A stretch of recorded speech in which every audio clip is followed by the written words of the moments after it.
And man, I'm just on cloud nine right now. I'm tired of all this hype. Everyone talking about Petey Yan's the greatest guy, and yeah, you better win your fight because I'm coming on your ass, boy. I'm coming for that ass.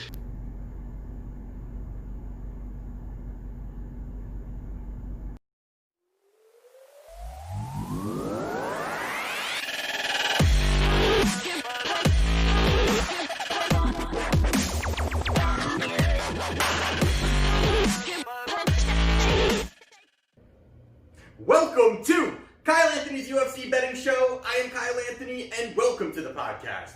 Welcome to the prediction show for UFC on ESPN Plus 33. Anthony Smith versus Alexander Rakic. We've got two free plays that we're going to talk about on this card. Coming off a 2-0 night for client plays. Did miss on our Pedro Munoz free play there. Thought he actually had it in the decision. Very, very close fight overall. But we did cash in on our main client plays. Definitely looking good overall again this year. Consistently increasing clients' bankrolls. We are at plus 50.61% return on investment for clients. Client players are also 68% winner overall. So having a great year. And again, got to get into the next event. Got two that we're going to talk about here. Already have 3 client plays up for purchase on Wager Talk. Link down in the description. Check that out if you're interested. And we're going to move right along and dive right into these 2 free plays that we do have. And of course, the first one we will be talking about is Anthony Smith versus Alexander Rakic. We've got a play here on it, and I think this is a very interesting fight overall, where the line is being set, kind of where these two have pretty much in what they've done over the last few fights. And like we do here, we like to go over 3 fights for each fighter, see what we see if there's one thing that, one position that a fighter can expose the other fighter, and see if it actually makes sense to place a wager. So the first one we're going to be talking about is, we're going to talk about Anthony Smith. And right now the current line, you've got Anthony Smith is a plus 235. You've got Rakic is a minus 290. Those lines definitely have moved around a little bit, but we're going to dive into this anyway. So first one we're going to talk about is Anthony Smith. 3 fights ago, he fought Jon Jones. Now this was a fight here where Smith pretty much had said, I'm not going to be snake charmed into this fight. I'm not going to allow Jon Jones to kind of do what he does. And pretty much he dictates the pace of the fight, the way that he moves, amazing distance management, utilizes his range, his big reach advantage, and really all of his tools. I mean, he's throwing elbows, knees, spinning back fists, combinations up top, leg kicks. So a lot that goes into it when you're facing a guy like Jon Jones. And in this fight, I mean, you take a look at it, I mean, there was really not much that Anthony Smith was there to offer going into this fight. When you take a look at what he did and going back and rewatching this fight, I mean, there was points where he tried to shoot forward or he tried to kind of lunge forward. And that's a lot of things that Anthony Smith does do. He likes to kind of almost maybe a blitz. Kind of a blitz forward. He likes to fire big shots. He always says, I like to throw hammers. He's a big guy. He has big power behind those punches. And that's something that he tried to do there. And then maybe going into that second, third round, I mean, as the fight progressed, Anthony Smith didn't have an answer for anything. And again, like most fighters, they don't have an answer for Jon Jones. This was a fight you can't really hate on Smith the way that all went down. It was a unanimous decision victory for Jon Jones. But in that fight there, it just shows again, you can go with the plan against Jon Jones, and it doesn't really matter. He goes out there, he does not get the victory, he loses by unanimous decision. 2 fights ago, he fought Alexander Gustafsson. I thought this was a very interesting fight as well when you take a look at the skill sets that both of these guys have. And, really the movement of Gustafsson was very evident in the beginning of this fight. And that's something that he had said even prior to this fight, that he wanted to keep moving. He knew that Smith was, again, the blitz kind of moving forward, looking to fire, and how much cardio Gustafsson has is literally incredible. I mean, how much he has. You've seen him do it overall, and even at this point, he's kind of later in his career, and you saw the movement kind of really throw off Smith. I mean, Smith wasn't able to really kind of get into a rhythm. He fired a couple shots and almost looked like at a point that he was getting frustrated because it wasn't a stand and bang kind of fight. And you see some of the other fights prior to the Jon Jones fight where, guys were kind of stood in front of him. You've got, Shogun Rua, you've got some of those other older fighters that look to stand and bang, and he threw the big shot, landed the big shot, and gets the knockout. In this fight here, it was a lot of movement. And even in the middle rounds, it was almost as if, some close rounds, there's definitely some close rounds between both of them, but that movement was just so much, and Gustafsson kind of does this awkward kind of, when his back is up against the cage, he kind of does this awkward runaway, kind of something that even, Overeem does at times, where it's kind of this awkward runaway kind of style. And it just allows him to keep centering himself and really resetting when he's ready to back and engage in the striking. And going into that fourth round, that's finally when, you know, there was opportunity for some clinching. It looked like that Smith just really wanted to get his hands on Gustafsson. Ended up getting it to the ground. In that situation where he gets it to the ground, and Gustafsson did look lost. He kind of lost positioning a little bit, gave up his back to Smith. This was a very close fight. It was a fight that I was actually kind of scoring for Gustafsson going into this later rounds. But he goes out there, he gets a rear naked choke in that fourth round, gets the finish, finishes Gustafsson impressively, and it really shows again how tough Anthony Smith is, and that his will is very tough to be broken. And we're going to talk a little more about that going into the next fight against Glover Teixeira. This was a fight here where, again, you know, a tough fight for this guy, a very tough fight for this guy. Even Glover's, you know, getting up there up in age, he definitely has a well-rounded skill set. He consistently shows that he has ability to finish guys, has grappling, has striking, has power. And in this fight here, this was a different situation because I think that Smith was really looking for the big knockout early. I think he was going in there looking for the big knockout, looking to push out the pace. This is a 5-round main event fight, and I thought that that was something where it almost didn't work out. I think because I think the game plan wasn't there, because you've got a guy like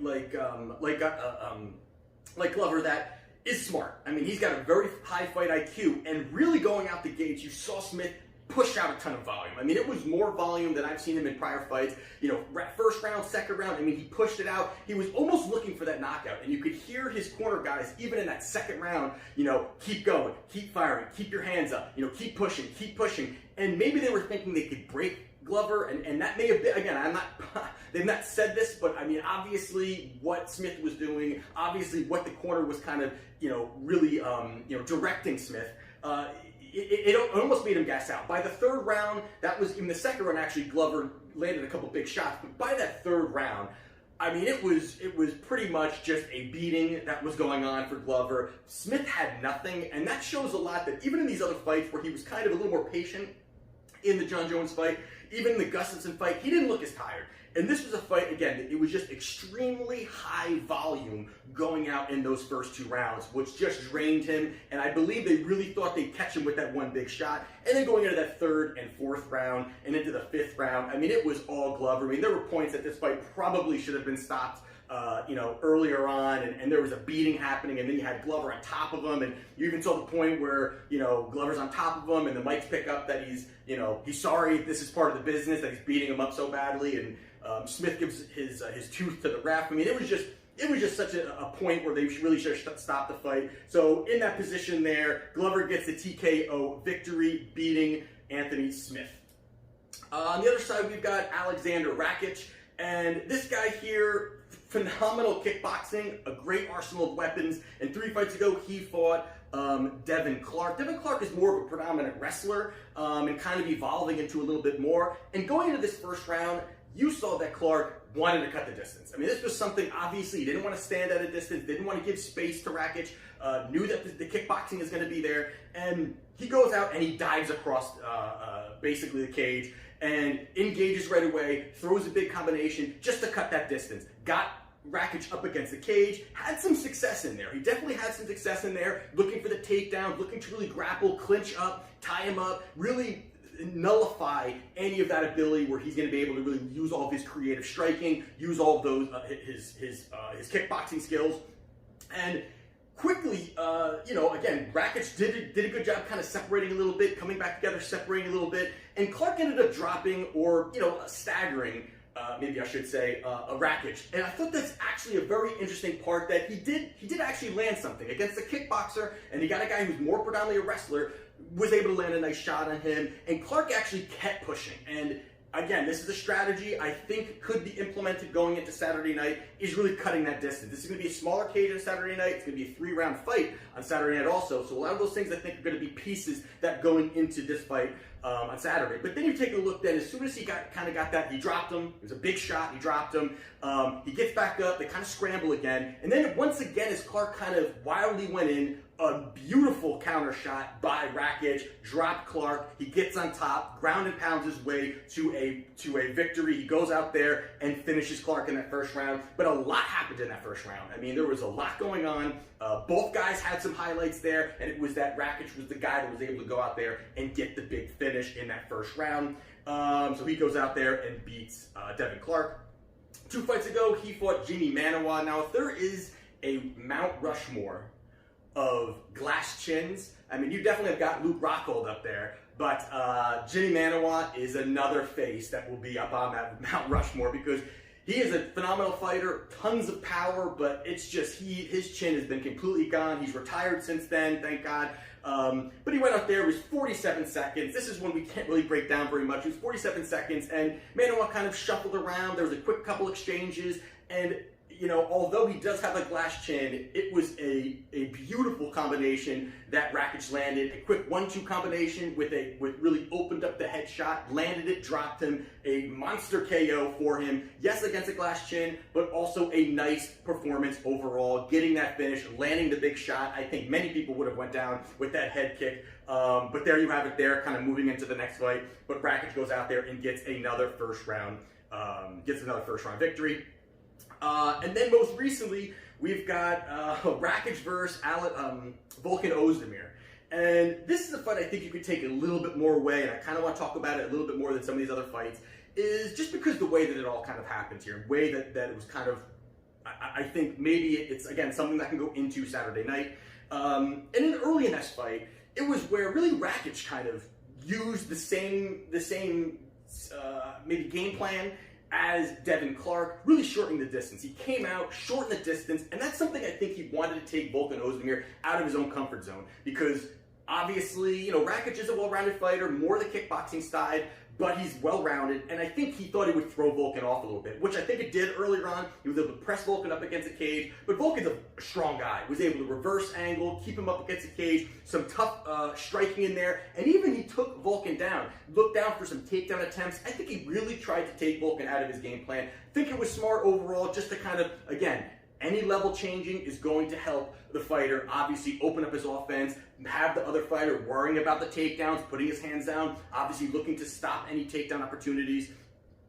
And going into that second round, that's really where Rakic slowed down. I think Rakic came out guns blazing, looked to fire, looked to get the big shot, and didn't land it, but had a nice first round, but didn't land it really the big one that looked to end it. Kind of slowed him down a little bit, and that is really when Volkan started with the leg kicks. And I think that is a critical part going into this fight, which is something that Anthony Smith likes to do, and I think it's a path for him to slow down the movement of Rakic overall, as he's got the great movement, great kickboxing. And that was, you saw, I mean, if you go back and watch, it almost looked like a bone was coming out of his leg. It was a bad bruise that he just kept, Volkan just kept after every combination, beginning of combinations, really mixing it up, looking to slow down and allow him to not use his feet as much as Rakic would like to use them. And that's when he started worrying about the low kicks, gave Volkan the opportunity to land some big shots up top. Very close fight. I mean, this is a very, very, very close fight. I actually had it for Volkan Ozdemir. I know Rakic says that he won, but overall in that fight, it was a decision victory, split decision for Volkan Ozdemir. He goes out there and beats Alexander Rakic. So with that all being said, you know, you've got Anthony Smith versus Alexander Rakic, and you've got right now, you've got Smith. I mean, Smith is tough. He is overall a durable guy. He's got tons of power. He likes to pressure. He likes that volume to come out. He likes to have that blitz kind of mentality. He has the grappling ability. And a lot of people don't really talk about that because he doesn't really use it. But he's got grappling credentials, so he can do that if it need be. He did get the finish against Gustafsson, and it's definitely something that he doesn't always do. But this could be something that he could use against a guy like Rakic. And then the other side, we've got Rakic. Again, another guy with power, fantastic kickboxing, a lot of movement, big weapons, a lot in his arsenal. He can definitely use a lot in his arsenal, and he's extremely creative with the striking. But with that all being said, I mean, this is a spot where the line has really, really pushed me here, because you look at Rakic, I mean, I think he should be the favorite. I think this is another spot where he should be the favorite. but at nearing a 3-1 favorite, I can't get aboard on that. I just think that's way too much, and there's definitely spots where you've seen on this show that, you know, sometimes I'm willing to pay juice. I'm willing to pay because I feel that, hey, you know what, this guy is maybe a minus 220, but he should be a minus 415. And there's a ton of value in this. That the line is definitely off. This is a spot where I feel it's pretty high. I feel like that's pretty high. You've got Anthony Smith at a plus 235 in a smaller cage, a 3-round fight. This is a spot where I think that Smith can implement a game plan of pressure. And I'm not saying Rakic can't handle that. I think he's got the ability to handle some of that. But I think that if you put some level changing in there, you put some pressure in there, this is a dog or pass for me. I can't find many opportunities where you're going to really look at and say it's worth 3-1 money to pay up that. He's going to go out there and hammer him, and it's going to be a quick knockout or a dominating performance. I think the odds are way separated. I think the odds are definitely going to be, you know, it's going to be much closer than these odds are indicating.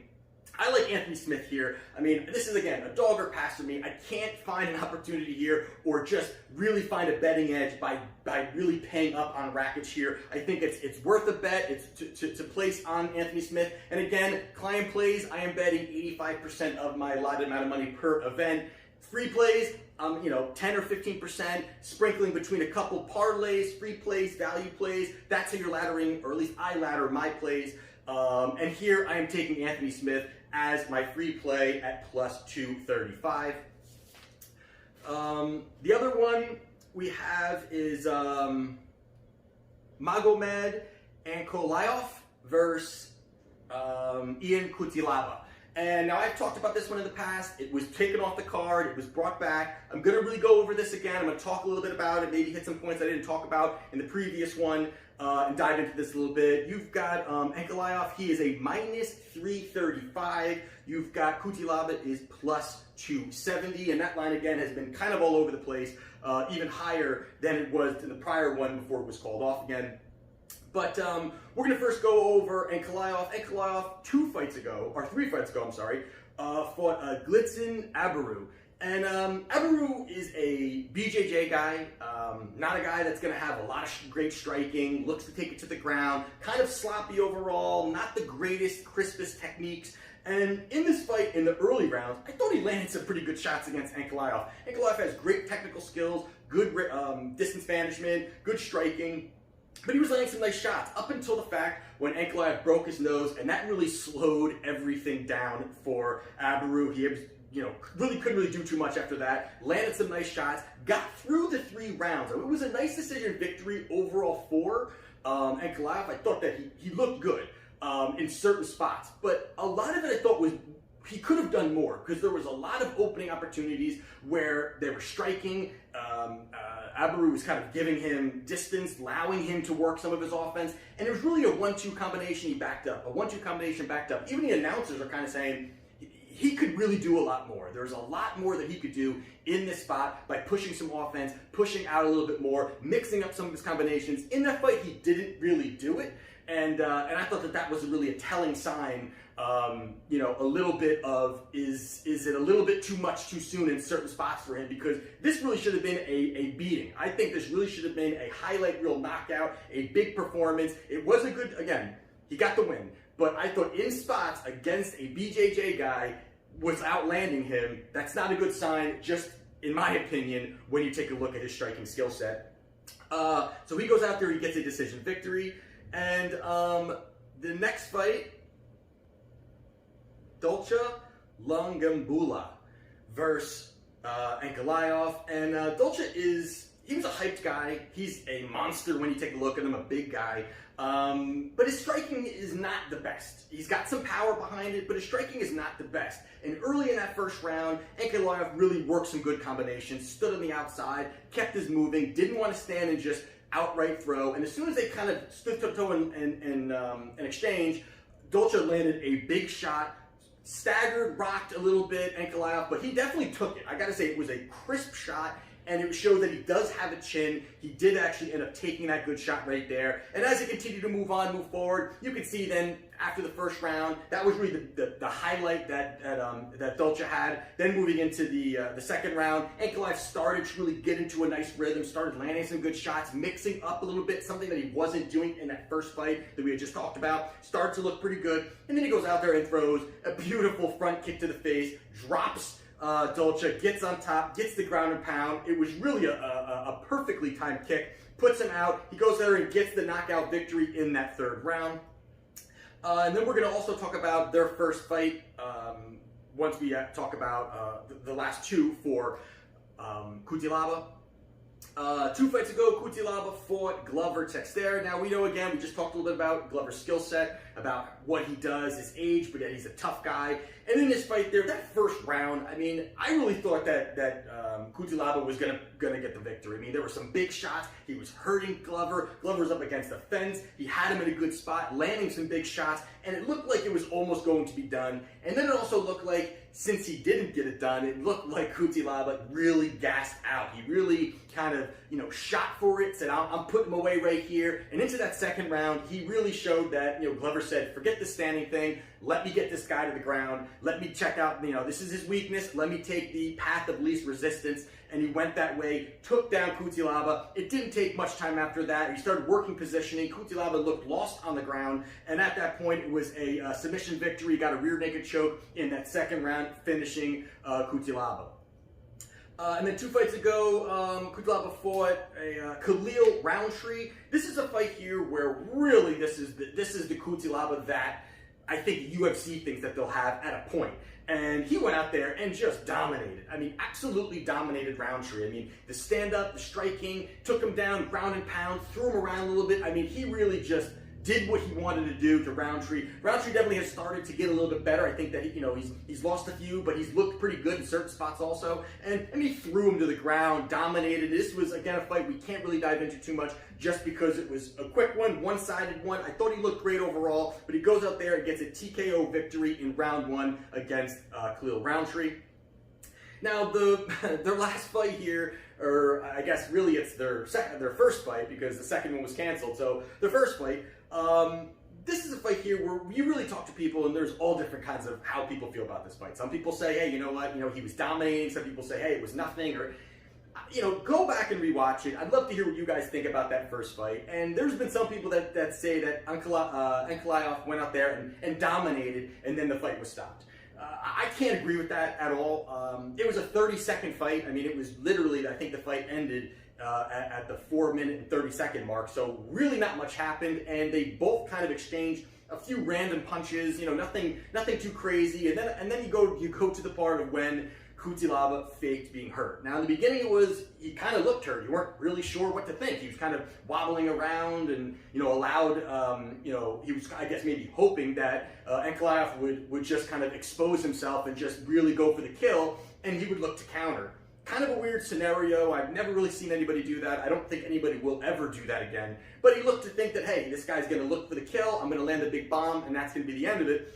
And the ref stops the fight. And even Michael Bisping says too, because it did look when it was live, it kind of looked at, hey, he's getting hit here. All of the shots, if you take a look back, Bisping even said that they were blocked. I mean, he was kind of wobbling, but then blocked, put his hands up, blocked, was able to get the nice blocks, and still looked to counter. And as soon as it was called, that is when he kind of came to and said, what the hell? What the hell's going on? So, with that being said, the line at this point, you've got the line right now. You've got, Ankalaev is a -335, and Cutelaba is a +270. I mean, that's a wide range right there. That's a wide range for, I mean, again, the odds just continue to change. Not much has happened. I think in this spot here, obviously, I believe that, and this is another spot that I believe that, Ankalaev is the rightful favorite, and it's kind of the same thing I'm talking about with Rakic. Rakic is the rightful favorite, but this line is just way spread apart.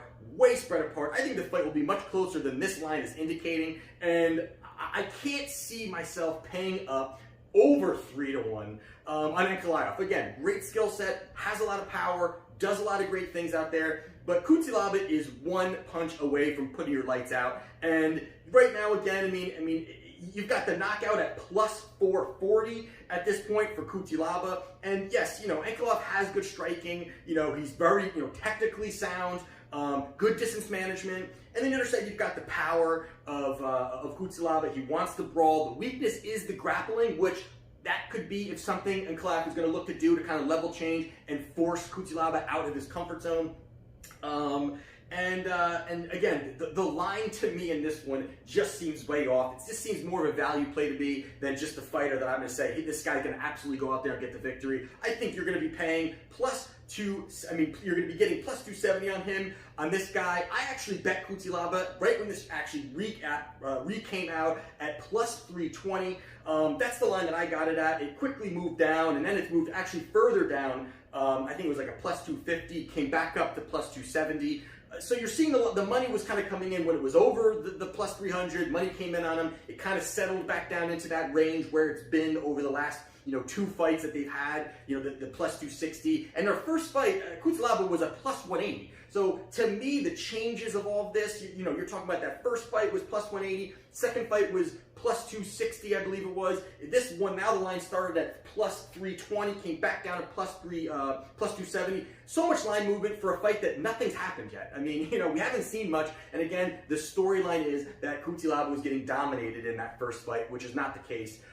So for me here, I believe that the value on this is on Cutelaba. This is another dog or pass for me here. I can't see paying up for Ankalaev. Great skill set, but I do like Cutelaba here. I may sprinkle a little bit on the knockout, plus 440, but right now I am on Cutelaba to get the victory, plus 270, but I did bet him at plus 320. So those are my 2 free plays for UFC on ESPN 33. And definitely check it out for clients, Wager Talk, link down in the description. 3 plays, 19 bucks. Definitely been on a strong year overall. Got to keep it going. And if you definitely want to, follow me on Twitter at Kyle Anthony UFC. Like, subscribe, do all that great stuff. And we'll see you next time on the Prediction Show. And this is Kyle Anthony's UFC Betting Show. And I'll see you next time.